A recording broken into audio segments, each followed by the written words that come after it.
వరకు అయితే మీ బాధ అనేది వ్యక్తం చేశారు. అంటే అసలు నిజానికి 42% రిజర్వేషన్ మరి ఈ ప్రభుత్వంలోనైనా వస్తదంటారా, రాదంటారా? ఫైనల్ గా మీరు ప్రభుత్వానికి ఏం చెప్పాలనుకుంటున్నారు? ఒకటి నేను ముందే చెప్పినట్టుగా రాష్ట్ర ప్రభుత్వం చిత్తశుద్ధితోని, అంటే రాహుల్ గాంధీ ప్రెజర్ కావచ్చు, ఇక్కడ జరుగుతున్నటువంటి బీసీ ఉద్యమాల పోరాటాలు కావచ్చు, అనేక పోరాటాల ఫలితంగా రాష్ట్ర ప్రభుత్వం దిగొచ్చి వాళ్ళు హామీ ఇచ్చినట్టుగా అసెంబ్లీలో తీర్మానం చేయడం జరిగింది.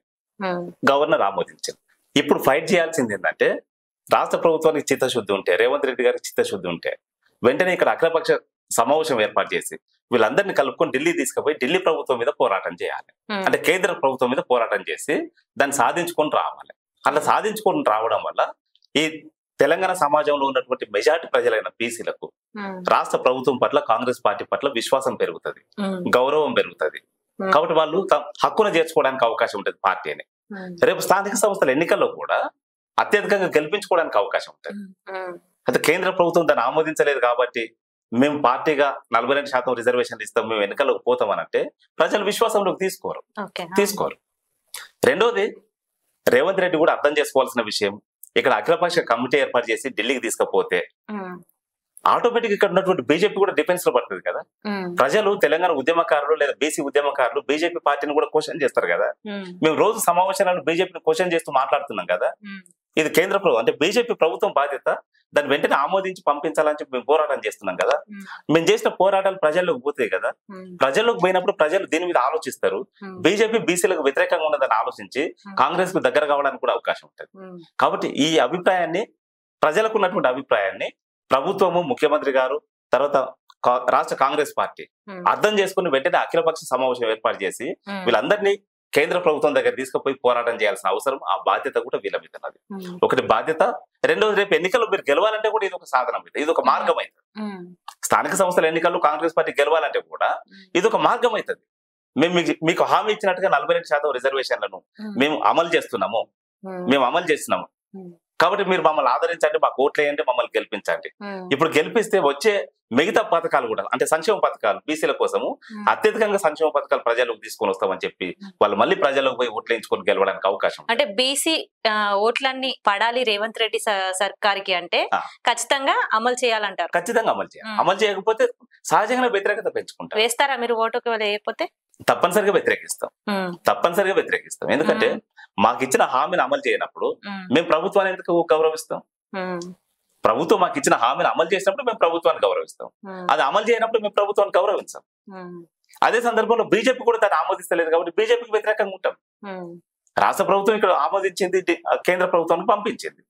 ఇప్పుడు వాళ్ళు ఆమోదిస్తలేరు కాబట్టి వాళ్ళకు వ్యతిరేకంగా కూడా ఉంటాం. వాళ్ళకు అనుకూలమేం కాదు, వాళ్ళకు వ్యతిరేకమే అయినప్పుడు మేము ఏం చేయాలనేది మాకంటూ ఒక రాష్ట్ర. వచ్చే ఎన్నికల్లో బీసీ ఓట్లన్నీ కూడా బీజేపీకి ఉండవు, కాంగ్రెస్ పార్టీకి ఉండవు అంటారు. అంటే ఇక్కడ రెండు విషయాలు చెప్తున్నా. 42% రిజర్వేషన్లను సాధించుకొని ఎన్నికల్లోకి వస్తే కాంగ్రెస్ పార్టీ వైపు ఉంటాం. 42% రిజర్వేషన్లను సాధించకపోతే, ఏ కారణం చేత సాధించకపోయినా అది రాష్ట్ర ప్రభుత్వ వైఫల్యంగా గుర్తించి కాంగ్రెస్ పార్టీ వైపున ఉండవు, బీజేపీ వైపున ఉండవు. ఆల్టర్నేట్ ఏందనేది మళ్ళీ మేము ఆలోచిస్తాం. మళ్ళీ మేము డెఫినెట్ గా ఆలోచించుకుంటాం. ఇప్పుడు ఇంతకుముందు తెలంగాణ ఉద్యమం రాకముందు తెలంగాణ రాష్ట్రంలో కాంగ్రెస్, తెలుగుదేశం పార్టీలు ఉండేది. తెలంగాణ ఉద్యమం వచ్చిన తర్వాత టీఆర్ఎస్ పార్టీ వచ్చింది. టీఆర్ఎస్ పార్టీ అధికారంలోకి వచ్చి 10 సంవత్సరాల అధికారాన్ని పంచుకున్నారు కదా, చూసినాం కదా. ఇప్పుడు కూడా బీసీలకు రిజర్వేషన్లు ఇవ్వకపోతే, ఎస్సీ ఎస్టీలకు కూడా వాళ్ళకి ఇవ్వాల్సిన బడ్జెట్ ఇవ్వకపోతే, వాళ్ళకి సరైన ప్రాతినిధ్యం ఇవ్వకపోతే అందరం కలుస్తాం, ఇంకొక పార్టీని ఎస్టాబ్లిష్ చేసుకుంటాం. బీసీ, ఎస్సీ, ఎస్టీ, మైనార్టీలు అందరం కలిసి ఇంకొక పార్టీని ఎస్టాబ్లిష్ చేసుకుంటాం. నిన్న టీఆర్ఎస్ పార్టీ ఎట్లయితే ఫామ్ అయిందో రేపు ఇంకో పార్టీ కూడా, సామాజిక పార్టీ ఇంకోటి ఫామ్ అవుతుంది. డెఫినెట్ గా ఫామ్ అవుతుంది. మేము చేసుకుంటాం, తప్పనిసరిగా చేసుకుంటాం. వీళ్ళ మీద ఆధారపడి ఏం లేవు. వాళ్ళు ఇచ్చిన హామీ ప్రకారంగా దాన్ని అమలు చేస్తే ఓకే, పర్వాలేదని అనుకుంటాం. లేదంటే ఇంకో పార్టీ ఏర్పాటు చేసుకొని అసలు మీరు మాకు అధికారంలో ఉండాల్సిన అవసరం లేదని చెప్పి వాళ్ళని పక్కన పెట్టేసి రేపు వచ్చే ఎన్నికల్లో మేము అధికారంలోకి వస్తాము, ఈ 42% రిజర్వేషన్లు కాదు, జనాభా ప్రాతిపదికగా మేము రిజర్వేషన్లు అమలు చేస్తాం. మొత్తం బీసీలు ఎంత పర్సెంటేజ్ ఉన్నారు, రిజర్వేషన్లు అమలు చేస్తాం. ఎస్సీలు ఎంత పర్సెంటేజ్ ఉన్నారు, రిజర్వేషన్లు అమలు చేస్తాం. ఎస్టీలు ఎంత పర్సెంటేజ్ ఉన్నారు, రిజర్వేషన్లు అమలు చేస్తాం. ముస్లింలు ఎంత పర్సెంటేజ్ ఉన్నారు, రిజర్వేషన్లు అమలు చేస్తాం. ఎఫ్సీలు ఎంత పర్సెంటేజ్ ఉన్నారు, వాళ్ళ కోట వాళ్ళకి ఇచ్చేస్తాం. ఈ మొత్తం కోటాలో 50% మహిళలు ఉన్నారు. మహిళలకు కూడా రిజర్వేషన్లు ఇస్తాం. అన్ని రంగాలలో, అన్ని స్థాయిలలో, విద్య, ఉద్యోగ, రాజకీయ రంగాలలో మహిళలకు కూడా 50% రిజర్వేషన్లు ఇస్తాం.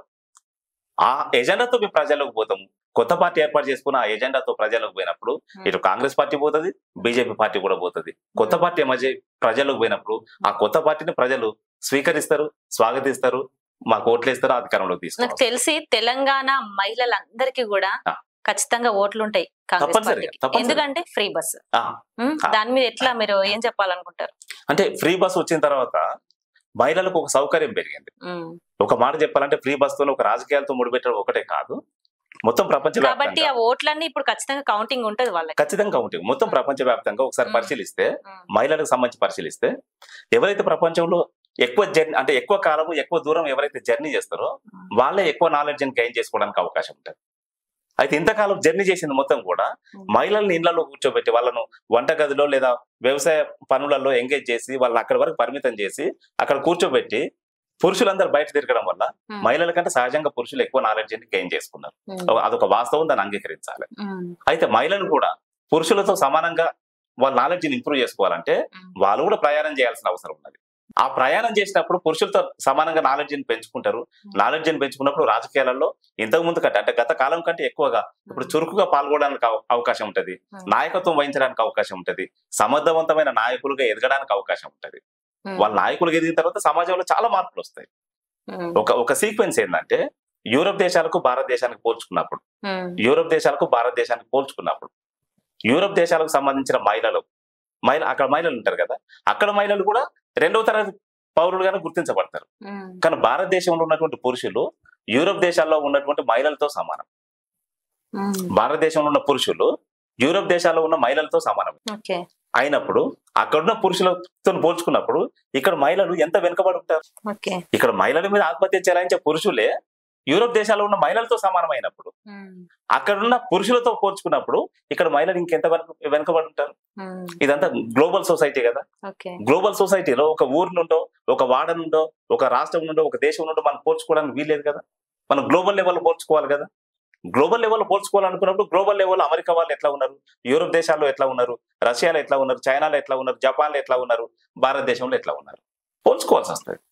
అట్లా పోల్చుకున్నప్పుడు భారతదేశంలో ఉన్న మహిళలు చాలా వెనుకబడి వీళ్ళు కూడా అన్ని రంగాల్లో ఎదగాలంటే ఖచ్చితంగా ఈ ప్రయాణం వాళ్ళకు దోహదపడుతుంది. ముందు చదువుకునే అవకాశం, శాస్త్రీయ దృక్పథంతో ఉన్నటువంటి సిలబస్ చదువుకునే అవకాశం కల్పించాలి. దాని తర్వాత ప్రయాణం చేసే అవకాశం కల్పించాలి. ఆ ప్రయాణంలో కుటుంబ పెద్దలు అంటే పురుషులు ఎవరైనా సరే మహిళలు ప్రయాణం చేసినప్పుడు ప్రోత్సహించాలి, సహకరించాలి. అట్లా సహకరించినప్పుడు వాళ్ళు ఎక్కువ కాలం జర్నీ చేయడానికి అవకాశం ఉంటుంది, ఎక్కువ దూరం జర్నీ చేయడానికి అవకాశం ఉంటుంది. ఆ జర్నీలో చాలా విషయాలు నేర్చుకోవడానికి అవకాశం ఉంటుంది. అయితే ఇక్కడ మన దగ్గర ప్రతికూలత ఏంటంటే ఎవరైనా బయటికి రావడం అంటే లేదా జర్నీ చేయడం అంటే లేదా ఎక్స్కర్షన్ పోవడం అంటే మన దగ్గర మైండ్ లో ఫిక్స్ అయి ఉన్నది ఏంటంటే వాళ్ళు ఒక ప్రోగ్రామ్ ప్లాన్ చేసుకున్నప్పుడు ఎక్స్కర్షన్ పోవడం అంటే దేవాలయాల దగ్గరికి పోయి రావడం. వేస్తంబాల గుడికి పోదామా, చార్మినార్ పోదామా, లేదా రామప్ప గుడికి పోదామా, తిరుపతికి పోదామా, లేదా ఇంకో గుడికి పోదామా, ఇట్లా దేవాలయాల చుట్టూ తిరగడమే ఎక్స్కర్షన్ అనుకుంటున్నారు. అదే ఎక్స్పోజర్ అని కూడా అనుకుంటున్నారు. కానీ కాదది. మహిళలు ప్రయాణం చేయడం అంటే దేవాలయాల చుట్టూ తిరగడం కాదు. భారత రాజ్యాంగం ఆధారంగా నిర్మాణం అయి ఉన్నటువంటి ప్రభుత్వ రంగ సంస్థల చుట్టూ తిరగాలి. ఊర్లో గ్రామ పంచాయతీ దగ్గరికి పోవాలి, మండలానికి పోతే మండల ఆఫీస్ దగ్గరికి పోవాలి, జిల్లాకు పోతే కలెక్టర్ ఆఫీసు, జిల్లా పరిషత్, కోర్టు దగ్గరికి పోవాలి. హైదరాబాద్ కు వస్తే హైకోర్టు ఎక్కడ ఉన్నది, అసెంబ్లీ ఎక్కడ ఉన్నది, ఇంకా మిగతా ప్రభుత్వ రంగ సంస్థలు సెక్రటేరియట్ ఎక్కడ ఉన్నది, మిగతా ప్రభుత్వ రంగ సంస్థలు ఎక్కడ ఉన్నాయి, అవి ఏం చేస్తున్నాయి, వాటి బాధ్యతలు ఏంది, వాటి విధులు ఏంది అనేది తెలుసుకోవడం కోసం తిరగాలి. ఇంకొక అడుగు ముందుకేస్తే తెలంగాణ రాష్ట్రంలో మొత్తం ఇండస్ట్రీస్ ఎక్కడెక్కడ ఉన్నాయి, ఏ ఇండస్ట్రీ ఏ ప్రాంతాలలో ఉన్నాయి, సాఫ్ట్వేర్ కంపెనీస్ ఎక్కడ ఉన్నాయి, ఇవన్నీ కూడా స్టడీ చేయాలి. వీటిని సందర్శించి వీటి నుంచి నేర్చుకున్నప్పుడు చదువుకోలేని వాళ్ళు కూడా నేర్చుకోగలుగుతారు, నాలెడ్జ్ వస్తుంది. ఖచ్చితంగా ప్రతి ప్రయాణము ఒక కొత్త విషయాన్ని నేర్పడానికి అది దోహదపడుతుంది, ప్రతి ప్రయాణం. కాబట్టి ఆ అంటే ఎక్స్పోజర్ పెంచుకోవడం కోసం తిరగడానికి ఒక ప్రోగ్రామ్ తయారు చేసుకొని వాళ్ళు బయలుదేరాలి. అట్లా బయలుదేరినప్పుడు సమాజంలో చాలా మార్పులు వస్తాయి. అయితే ఇప్పటిదాకా అటువంటి ప్రయోగం అంటే మహిళలు వాళ్ళ వ్యక్తిగత అవసరాల కోసం బయట ప్రయాణం చేయడానికి ఆ బస్సు సౌకర్యం ఉపయోగపడుతుంది, కానీ నాలెడ్జ్ ని పెంచుకోవడానికి ఇంకా ప్రణాళికలు తయారు కాలేదు. సార్ ఇంత సీక్రెట్ నిజంగా చాలా బాగా ఎక్స్ప్లెయిన్ చేశారు. ఓకే సార్, అంటే ఇప్పుడు మొత్తంలో 42% రిజర్వేషన్ ఖచ్చితంగా డిమాండ్ చేస్తున్నారు. తప్పనిసరి, అంతే అంటారా? తప్పనిసరి దాన్ని సాధించుకుంటాం. దాన్ని సాధించుకునే క్రమంలో సహకరించిన ప్రభుత్వాలు, అది రాష్ట్ర ప్రభుత్వం అయినా కేంద్ర ప్రభుత్వం అయినా, రెండింటిని కూడా ఎండగడతాం, రెండింటిని వ్యతిరేకిస్తాం. ప్రజలు మా వైపు ఉన్నారు, మా వైపులో చూస్తున్నారు ప్రజలు. మేము ఏ పిలుపునిస్తామని చూస్తున్నారు. మేము ఇచ్చే పిలుపు ఆధారంగా వాళ్ళ రాజకీయ నిర్ణయాలు ఉంటాయి, వాళ్ళ ఓటింగ్ సరళి ఉంటది. గెలుపోవటంలో డిసైడ్ చేసేది ఈ 42% రిజర్వేషన్. కాబట్టి ఆ దిశగా రాష్ట్ర ప్రభుత్వం వెంటనే స్పందించి అఖిలపక్ష సమావేశం ఏర్పాటు చేసి ఈ అఖిలపక్ష కమిటీని కేంద్ర ప్రభుత్వం దగ్గర తీసుకుపోయి రాజకీయంగా పెద్ద ఎత్తున పోరాటం చేయాలని చెప్పి సందర్భంగా రాష్ట్ర ప్రభుత్వాన్ని డిమాండ్ చేస్తున్నాము, పిసిసిని కూడా డిమాండ్ చేస్తున్నాం. Thank you sir, thank you so much. Like చేయండి, షేర్ చేయండి, సబ్స్క్రైబ్ చేయండి. మరిన్ని వీడియోల కోసం బెల్ సింబల్ పై క్లిక్ చేయండి.